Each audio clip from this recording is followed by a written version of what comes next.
The Brentwood Promenad is one of St. Louis's most well-known shopping destinations, with outlets from many national chains.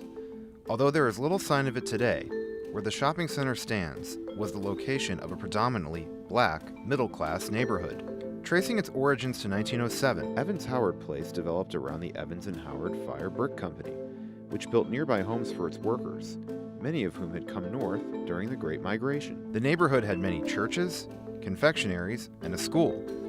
Often people who grew up there did not leave, staying to raise their own families. The neighborhood was pleasant.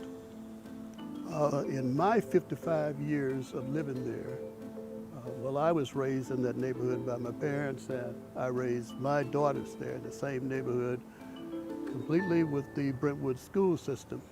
And there was never any trouble. You could walk the streets at any time you want to. There were no crime. In the 1960s, a large fire that broke out at the Brickyard was a symbol of what was to come. The wind was blowing it northward, right over our neighborhood, and it could have been disastrous.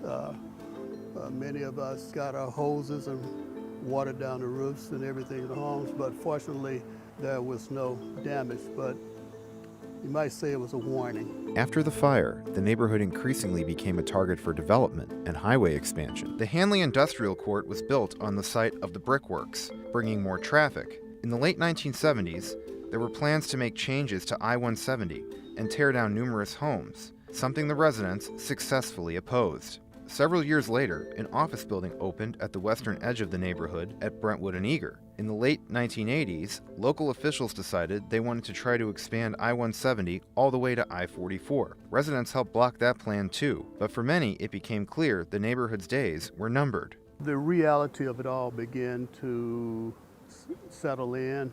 The neighborhood, as I mentioned earlier, was changing, and a lot of our older residents had either moved on or passed on. And it was either going to be the extension of the highway, which would mean eminent domain, or something else. Some residents believed they would get better compensation for their homes if a commercial development was built. It boiled down to, would you rather wait and be displaced by the highway under eminent domain, or would you rather realize more for your property for a commercial development? And we were aware of commercial development that had occurred at the Galleria, and there were homes there that were a little bit south of where the Galleria now stands. And those residents elected for a commercial buyout, and they were paid accordingly.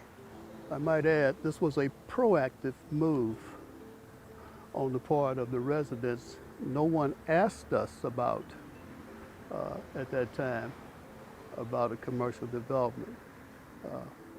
A number of our residents, we got together and decided that's what we wanted to do. But not everyone agreed.